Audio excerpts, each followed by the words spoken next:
Oshkosh Media is government programming on GovTV, community programming on Life TV, and community radio on Oshkosh FM 101.9. Welcome to the City Manager's Report, a look at city updates and a preview of the next Oshkosh Common Council meeting agenda.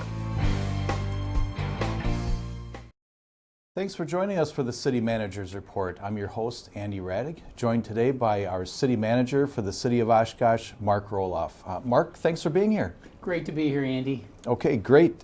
We'll talk about some municipal news updates in the first half of the program, and then we'll take a short break and then come back and talk about some agenda highlights from the Tuesday, October 13th Oshkosh Common Council meeting.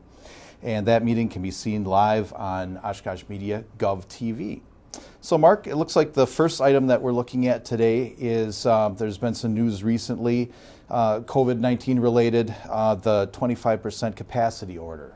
Yeah, that was something that came out by the state. The governor made that order, and I know there's a lot of controversy, disagreements one way or the other on that, and certainly understand that. But I think it's important for everybody to understand what our role is with this, what other agencies' roles are in that, and then maybe diffuse a couple misconceptions or misunderstandings, whether it's from residents or even from what people interpret what the state did, because there's a few things that we probably want to clear up. Mm-hmm. Well, and this deals with, it's the entire state, and it deals with all indoor venues, essentially. It does, and I guess one of the biggest misconceptions that people have is that we already have this information available, that we know what individual buildings' capacities are. Right. And in summary, we don't. We do have some information that we don't regularly keep in a database for any purpose, so we don't have this organized into a single location. So people are going to need to understand that even if you're concerned about a certain place, we don't necessarily have relevant information that we could use immediately.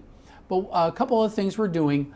By law, taverns and restaurants and other places of public assembly, they're required to have that notice posted with the maximum occupancy. And if you've been in a bar or restaurant, you've probably seen those. We have one in the City Hall Council chambers, those places of public assembly. So obviously we have to take that number and divide it by 4, or what other number exists that we have on file.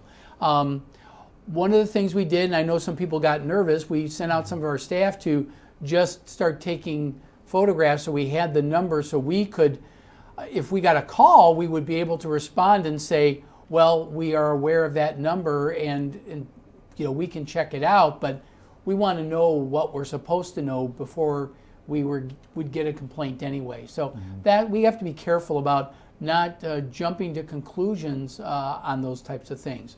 So we have to we know the bars and restaurants have that posted, so that's the easy one. We also want to make sure that places that we all go to, grocery stores, general merchandise stores. I'm not going to do any commercials for any of them today, but you know who they are, the places you go to. We know that that'll be a concern. I can tell you from my personal observations that I've gone through town and seen plenty of businesses that had been head counting long before this order came into place. And those folks, because they've been so conscientious, are probably well aware of what their capacities are. But in reality, most of those are in initial architectural calculations that are done to determine exits, number of exits needed for your building, or bathrooms and things like that. We don't have that in a centralized location because we've never needed it. Now that that we have to have a use for it, it would take a long time to get that all together. So we're going to review capacity issues as they arise. If somebody makes an inquiry, you know, we'll check it out, but we're not going to jump to conclusions. We're going to investigate first. The analogy I use is you can't expect a police officer to do traffic speed enforcement if they don't have a radar. You need the tools available. Need the tools. So we'll get the tools, and then we'll be able to respond better to the public on that. Really. And what this really boils down to is just trying to avoid crowds, trying to avoid too many people being crammed into small places. That's essentially, I think what the goal of it is. And there was recently a meeting held by the Common Council and some stakeholders to discuss this topic and to look at the same type of item. Yeah, I think the issue was what can we do to reduce community spread, yet help keep businesses open. The state did what they did, but what could we do locally? And the consensus seemed to be we really need to impress upon the public that it's important that we all do these things. We continue to maintain social distance. We do things like wash our hands, sanitize our hands, and wear masks. Those three things are so fundamental to what we need to do to stay safe, and we need to emphasize that, and we all need to champion that. We don't necessarily need regulations to do it. The state has some regulations in place now, but for us to enforce it, that's going to be very difficult to enforce.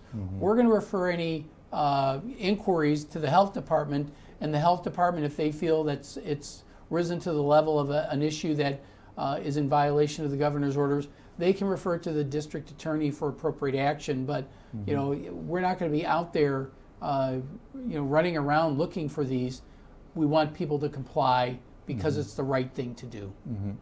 And it's a tough time for businesses, but there is financial support available to help businesses. It is still very difficult. Concurrent with the state making that announcement, they also made an announcement that they are going to be providing $100 million of the federal CARES money towards supporting businesses. The details aren't out there yet, but we were very encouraged by that. Similarly, long before this, we started back in March and April, Council created with Greater Oshkosh Economic Development Corporation a COVID-19 Emergency Response Loan Fund program. So that fund goes along with the Winnebago County COVID-19 Rapid Relief Loan. We're all doing this together, and we encourage people to check out these programs. There's still a lot of funds available in that program, and if you qualify, it's not all the federal guidelines you have to follow. There's a lot of stuff you can follow, so we encourage people to do that. Okay, very good. So there are a lot of resources available for folks to take advantage of with funding grants and so forth. Mark, I think that takes us to another topic. Our trick or treat survey has been out there for folks recently, and the results have been very overwhelming that people want to have trick or treat and they'd like to see it happen safely. Yeah, obviously people are very concerned.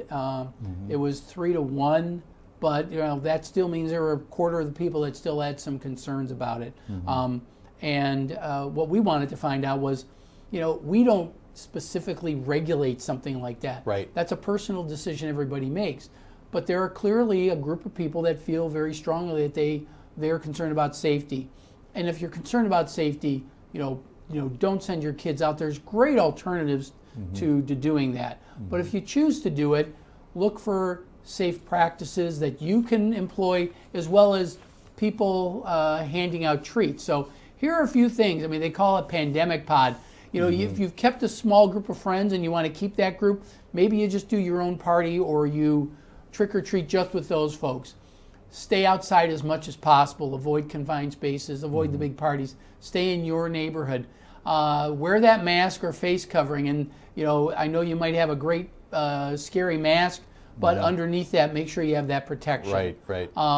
But good hand hygiene. Use sanitizer, and then of course you can let the candy sit for a while. You don't have to eat it all in one sitting. I know there's a temptation to do that, but if you sanitize it before you use it or let it sit, you're better off. So those are tips we got from our own residents through the Pulco survey. What'd you say?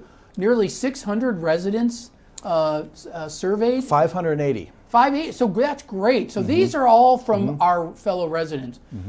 Keep candy if you're handing out candy. For those giving out candy. A lot of people made a suggestion about putting it into a bowl and let people self-serve. Actually, not a good idea, because then you've got cross-contamination, multiple hands in there. But other people were saying, put out a table and lay it out across a table so people can just grab one item and then move on. And then as things get cleared away, sanitize the table, things like that. Maybe just be out in your front yard. Let's hope for good weather so that people don't have to ring the doorknob or ring the doorbell, grab the doorknob, things like that. All good ideas. There's a lot of great practices that we have that we've put together and we're going to be putting out on social media, aren't we, Andy? Right. And also that Polko survey does have some tips at the end of the survey as well. So a lot of different ideas. And just so everybody knows, because it's Halloween on Saturday, one of the other things was make it longer. Fortunately, on Saturdays, our tradition has been we have longer hours anyway, 4 to 7 p.m. on Saturday the 31st. And again, if you don't want to do that, go buy your kid a bag of candy at the store and just have fun that way. Everybody has a choice, but we want you to be safe and we want you to be comfortable doing so. Absolutely. And also, speaking of trick or treat, there's also another event coming up, Truck, if I can read my notes correctly, Truck or Treat is coming up, which is a combination of the Zulaween Boo and Touch a Truck events that were canceled due to COVID-19 have been combined into this new event. And so that's coming up on October 17th. Yeah, it's not intended to replace trick-or-treating, but it's a drive-through trick-or-treating, but you have to register online in advance. So there's all the information. Get a hold of our Parks Department.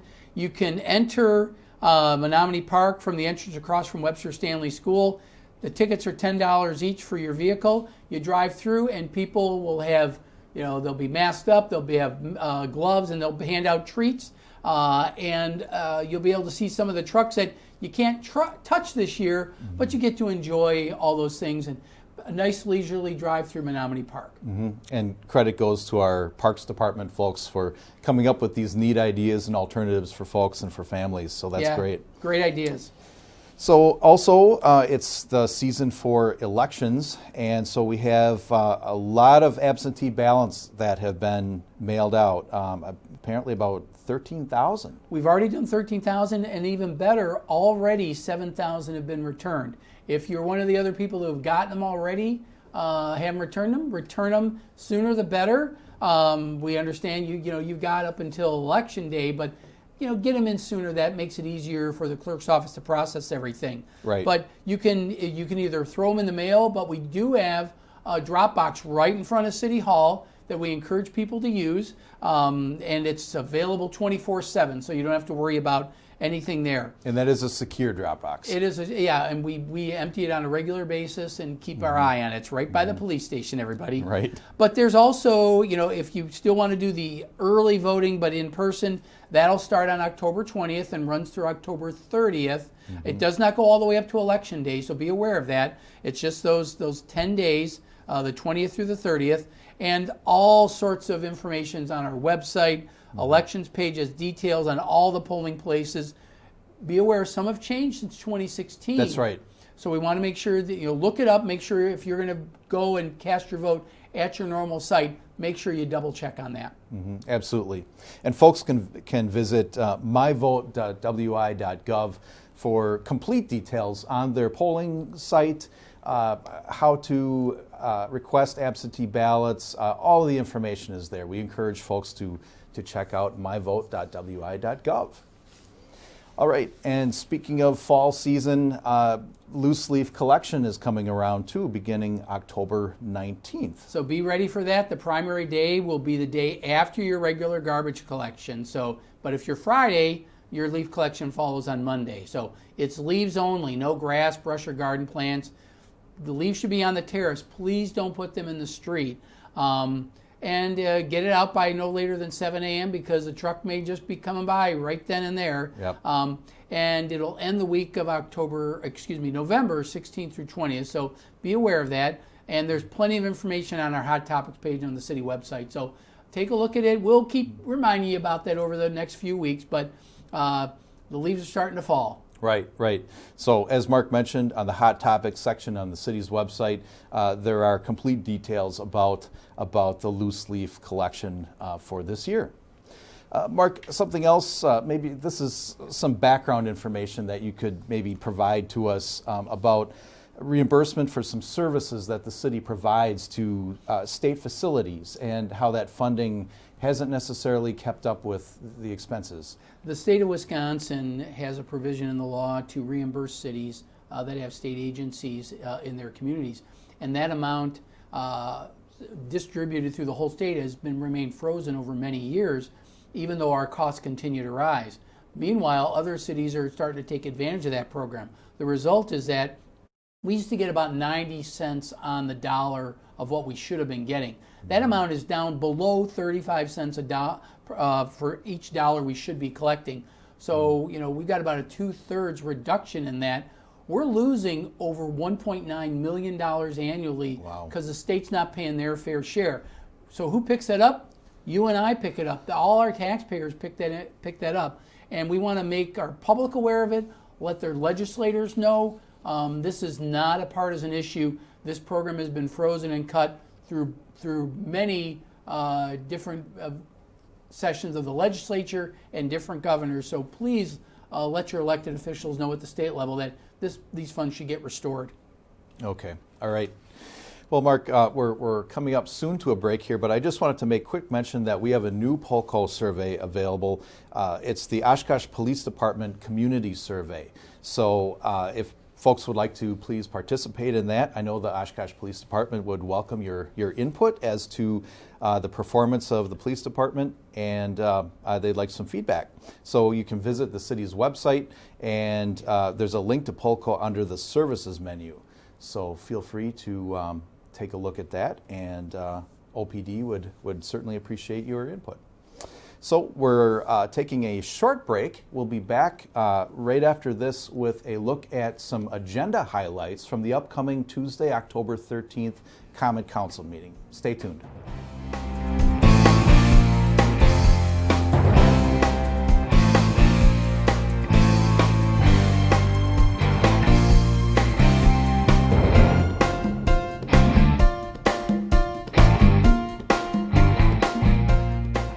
The American Red Cross urgently needs blood and platelet donations and asks all healthy donors to schedule an appointment to give now. With the coronavirus outbreak, it is important to maintain a sufficient blood supply. Your blood donation is critical and can help save lives. Please schedule an appointment today. Download the Blood Donor app, visit redcrossblood.org, or call 1-800-RED-CROSS today. You can make a difference. Holding a phone takes precious attention away from the road. That's why handheld cell phone use is now illegal in Wisconsin work zones, and fines start at $40. Driving deserves your undivided attention. It's about safety for workers and for all motorists. So when you see orange cones, please put down the phone. The Wisconsin DOT urges you to help us achieve 0 deaths on Wisconsin roads.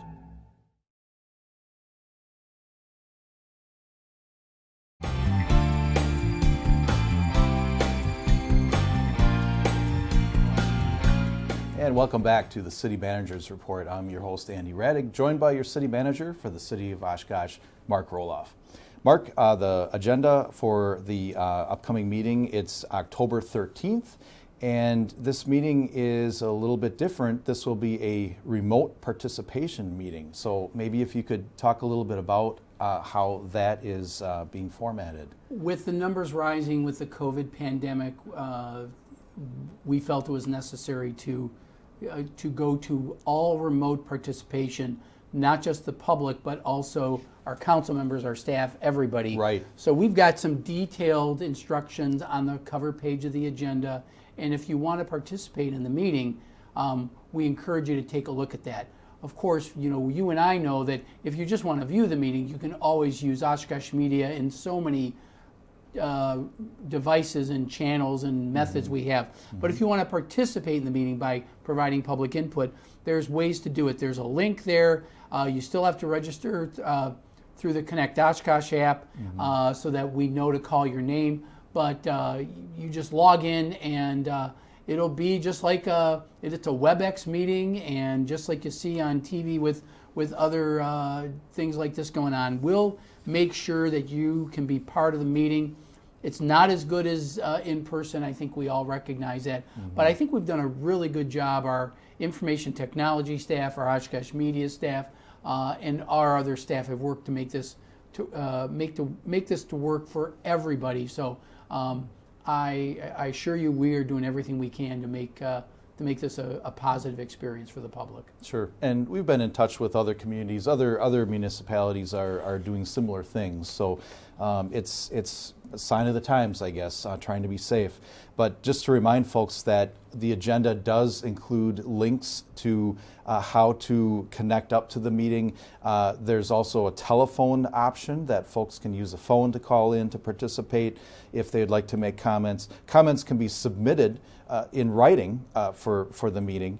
And if folks just simply want to view the meeting, Oshkosh Media will be televising it despite the fact that it is remote participation. So all those options are available. Mark, then the first item that people will be looking at on the agenda will be a presentation from Greater Oshkosh Healthy Neighborhoods. This is Greater Oshkosh Healthy Neighborhoods mid-year report. They're the organization, the nonprofit that does get some support from the city. They help organize all of our neighborhood associations, and we're up to 18 neighborhood associations, and they're growing. I think they're trying to add 2 more this year. Be on the lookout for that. We're very excited about the work they do. They've recently sold a house that they had rehabilitated, so we're excited to hear about some of the news they have. They're engaging our neighborhoods even with the COVID pandemic, and that's not easy to keep people engaged that can't meet face to face. The whole idea of neighborhoods is to get together. They're succeeding in getting neighbors together even though they can't do it in the traditional sense. So I'm anxious to hear about some of the other things they're doing. Okay, very good. Then there's an item on the agenda to award a bid for an underground fuel tank. Mark, what is this fuel tank used for? This is over at the Transportation Department, so this is for Go Transit, our Traffic Signal Division, our Signs Division. We had an underground fuel tank that's been there for a number of years. It's an old one. It's in danger of leaking if we leave it there much longer. Doesn't have the monitoring systems that are there nowadays. And our insurance on that tank was going to continue to rise, and it really is cost prohibitive. It's time to replace that tank and make it, give ourselves a little more assurance. Okay, very good.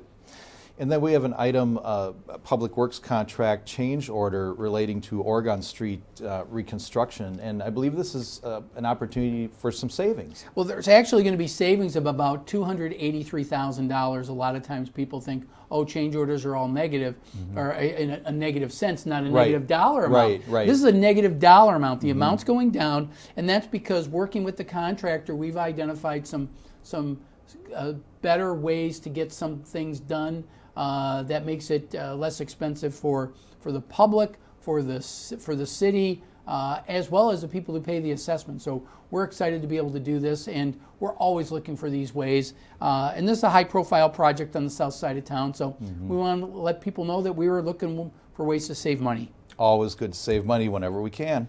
All right, and then we have a special event that is up for approval, the Celebration of Lights. Absolutely. This is an annual event, of course, and the real interesting thing is if you look at the agenda, the dates aren't quite the same dates that Celebration of Lights run. Right. Is that moved up? No, not at all. It's still run right after Thanksgiving through the week after Christmas. Okay. But they get a permit because their permit starts on October 19th. There is so much lead time associated. Those volunteers, and all of them are volunteers, do so much work. They need a month before the event starts and then a month after the event's over. So we give them a permit all the way through the beginning of February because this just doesn't get popped up overnight. Right. Santa's elves do not do this. This is volunteers right in the city of Oshkosh, and we're so appreciative of Leon Thompson and everybody who puts together Celebration of Light. So be on the lookout for it. There'll be announcements out there, but want to thank them for doing all this work in advance. And as we can see, that is a lot of work that goes into that. There are a lot of lights. It's the entire park. It's a fantastic event that I think Oshkosh can be proud of hosting. So that's a wonderful opportunity to take advantage of during the holidays. Mark, we also have an item taking a look at let's see, implementation plan for commercial development. This is over, the address is 1844 Oshkosh Avenue. That's right where Oshkosh Avenue and Keller come together. The Plan Commission had a lengthy discussion about this. There's a couple issues that I think the council will still want to talk about. One involves where is the access point, because we do not permit access along Oshkosh Avenue. We want them to get through the roundabout and get to the site off of Keller. And there's a debate about where that should be along Keller. Staff would prefer it to be closer to Rath Lane, where there's that T intersection there. Okay. The developer would like it closer. Council's going to have to break the tie, so to speak. Similarly, construction materials, we have some pretty rigid material restrictions there.